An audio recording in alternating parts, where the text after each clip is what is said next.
Un client qui vient juste pour demander vos produits, qui demande des renseignements, vous devez pouvoir capter son adresse email, capter son numéro de téléphone, bref, capter des informations qui vont vous permettre de pouvoir l'entretenir parce qu'un client satisfait, eh ben, il recommande. Et une recommandation d'une personne qui a déjà pris votre service, ça vaut beaucoup plus que toute la publicité que vous pourrez payer pour pouvoir vendre vos produits.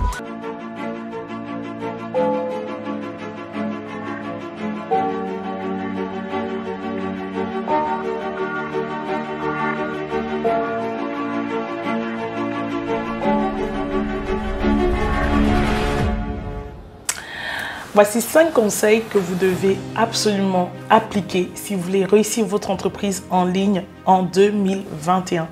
La première des choses que je voudrais vous dire, c'est que vous devez pouvoir apporter une solution. Beaucoup de personnes font cette erreur de créer une entreprise juste dans le but de créer une entreprise. Mais la raison principale qui doit vous motiver à pouvoir mettre en place un business, ce n'est pas seulement gagner de l'argent, c'est pouvoir apporter une solution.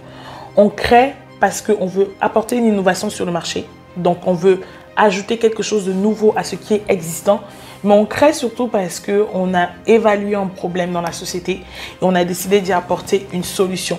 Donc, le conseil numéro 1 que je peux vous donner aujourd'hui, si vous voulez avoir une entreprise à succès en 2021, c'est de pouvoir apporter une véritable solution au travers de votre activité.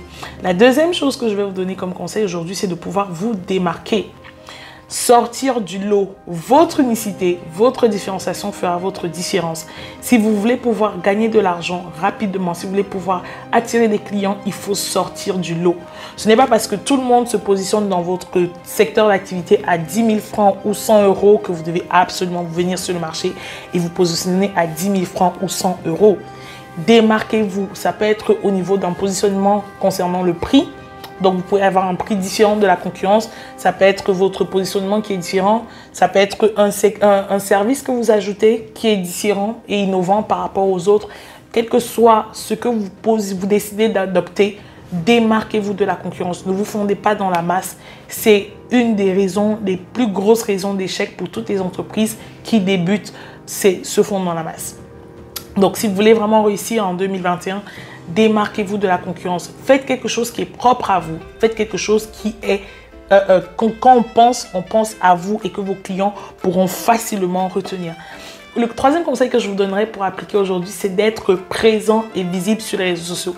Beaucoup d'entreprises beaucoup d'entrepreneurs ont de très belles idées, mais leur business ne fait pas long feu.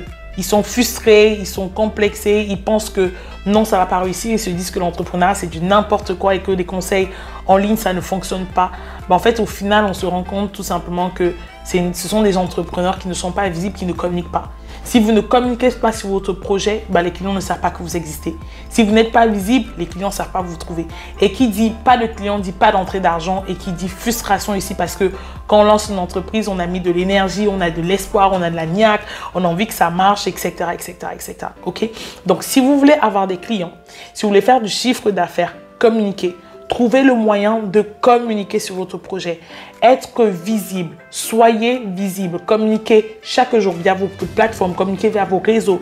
Que ce soit matin, midi, soir. Communiquez au maximum sur votre projet. C'est comme ça que les personnes vont entendre parler de vous. Et aujourd'hui, les algorithmes sur les réseaux sociaux, que ce soit LinkedIn ou Facebook, plus il y a de l'interaction autour de votre page, plus il y a de l'interaction autour de votre profil, plus les algorithmes de ces réseaux sociaux vont partager vos posts et plus ça va toucher le maximum de personnes. Donc, dans vos posts, le conseil que je vous donne, c'est de pouvoir créer de l'interaction. Poussez les gens à intervenir. Poussez les gens à discuter avec vous. Poussez les gens à vous donner leur avis sur les choses. Donc, ça peut être « Bonjour, qu'est-ce que vous avez un lundi matin? Bonjour, qu'est-ce que vous avez décidé de faire cette semaine? » Ou « Comment est-ce que vous avez passé votre week-end ?» Des choses qui peut-être a priori n'ont pas forcément de prime abord rapport avec votre activité, mais c'est des choses qui génèrent de l'interaction. Et ça a deux conséquences positives. C'est que non seulement l'audience, l'algorithme Facebook, LinkedIn, Instagram ou quel réseau social vous utilisez va promouvoir parce que plus les gens vont commenter et plus les personnes de leur réseau vont pouvoir voir et donc ça va créer de l'interaction et on va diffuser vos pages. Et la deuxième des choses, c'est que tout simplement votre clientèle aura l'impression, votre clientèle se sentira écoutée. votre clientèle se sentira présente. Il n'y aura pas comme cette barrière physique entre vous et vos prospects. Ils sauront que vous êtes là, que vous êtes attentif, que vous êtes là.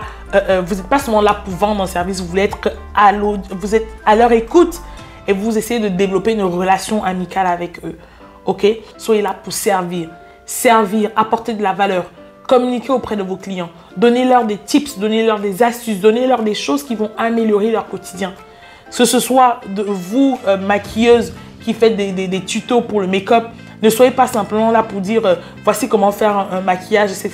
Donnez des tips, comment faire pour entretenir son visage, comment faire pour entretenir ses pinceaux, pour nettoyer ses pinceaux, comment faire pour avoir un visage éclatant, comment faire pour une routine. Partagez-nous des tips, partagez-nous de la valeur qui va permettre de pouvoir améliorer le quotidien de vos clients. Et plus ils penseront à vous, plus vous serez présent dans l'esprit de vos clients. Et plus ils penseront à vous, et plus ils achèteront facilement vos produits.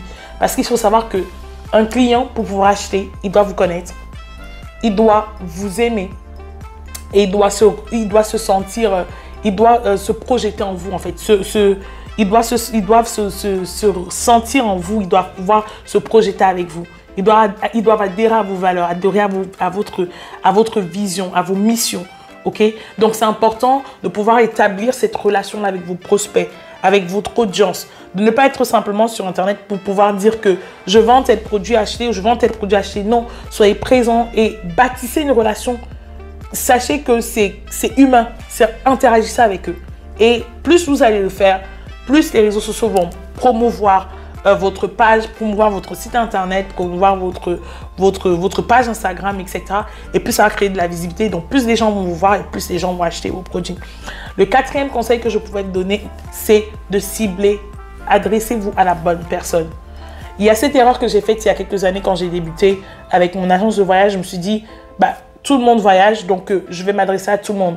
En fait, à force de vous adresser à tout le monde, vous ne vous adressez à personne. Donc, si vous voulez pouvoir sortir du lot, comme j'en ai parlé en deuxième point, adressez-vous à la bonne cible. Qui est votre avatar client? Qui est votre client idéal? Ce n'est pas tous ceux qui vous suivent qui vont acheter vos produits. Ciblez, prenez vraiment ce temps de faire cette étude de marché. Vous allez cibler qui est votre client idéal. À qui est-ce que j'aimerais m'adresser? Qui mérite d'acheter mes produits? Et maintenant, quand vous êtes posé cette question, posez-vous la question de savoir quels sont ses problèmes, quels sont ses hobbies, qu'est-ce qu'il aime écouter, qu'est-ce qu'il aime faire, qu'est-ce qu'il dépense, où est-ce qu'il achète, à combien il achète, qu'est-ce qu'il peut mettre comme budget. Ce sont des informations que vous avez besoin de savoir. Quelles sont ses craintes, quels sont ses mots, M-A-U-X, ses problèmes. Ok? Parce que en communiquant auprès d'eux, vous pouvez mettre le doigt sur leurs problèmes. Il faut savoir qu'il y a une règle marketing qui dit qu'un client est prêt à vous payer le plus haut niveau de tarif existant à partir du moment où vous lui apportez la solution à ce problème qui l'empêche de dormir dans la nuit. Donc, ça rejoint le point 1 où j'ai dit apporter une solution. C'est important. Si vous voulez réussir rapidement, apportez une solution. Connaissez votre cible. Connaissez votre cible. Je pense que j'aurais même dû mettre ça en conseil numéro 1. Connaissez votre cible. Adressez-vous à la bonne personne. Ne soyez pas sur les réseaux sociaux pour parler à tout le monde. Soyez pour parler à un client. Autant mieux avoir 10 personnes qui nous suivent et qui payent chacune nos services que de s'adresser à 1 million de personnes et de n'avoir aucune entrée d'argent. Ok? Le cinquième et dernier point que je vais vous donner aujourd'hui, c'est de pouvoir capter vos prospects. Maintenant que vous vous adressez à votre clientèle idéale, maintenant que vous savez qui est votre clientèle idéale, captez les prospects. Et je pense que c'est un des conseils que j'aurais aimé savoir au tout début qui m'a fait perdre des milliers d'euros.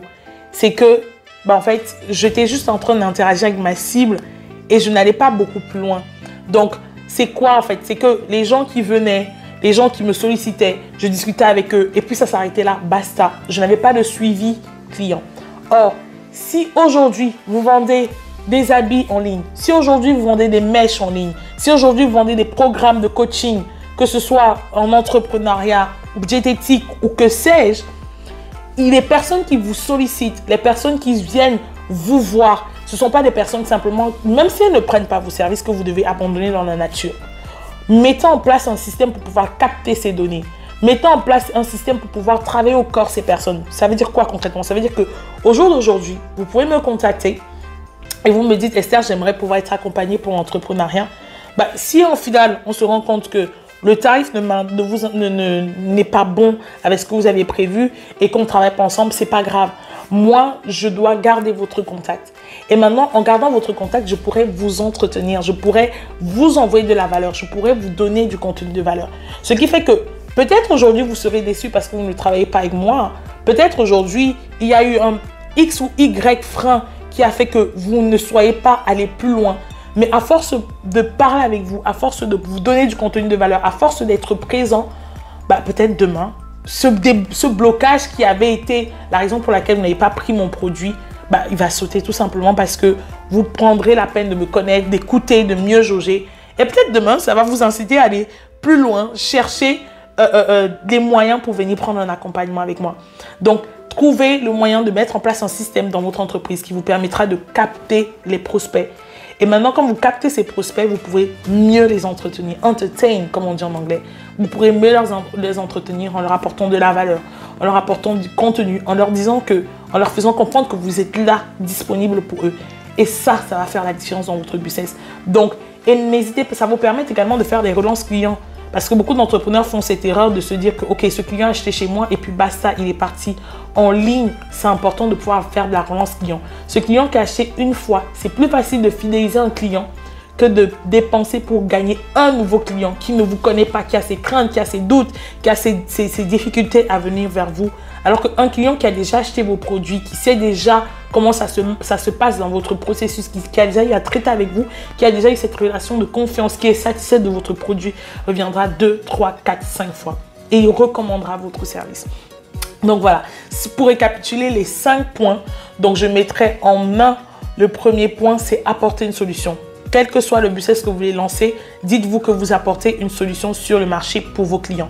La deuxième des raisons, c'est démarquez-vous. Votre unicité est votre force. Votre différenciation est votre force. Sortez du lot. Ne vous positionnez pas au même niveau que tout le monde parce que vous vous dites que ça va fonctionner. Non. Ayez votre couloir, ayez votre canevas et restez-y. La troisième des choses, c'est soyez visible. Communiquez, créez de l'interaction. Ayez une relation avec vos clients, ayez une relation avec vos prospects, interagissez avec eux. Ne soyez pas sur les réseaux sociaux seulement pour dire achetez mes produits, achetez mes produits, achetez mes produits. Parlez avec votre cible, qu'il y ait une relation humaine, amicale qui s'instaure avec vous. La quatrième des raisons, c'est de pouvoir cibler le client idéal. Donc, ça implique connaître votre marché, faire une étude de marché. Et c'est ça que je disais que cette raison, normalement, devait être la première.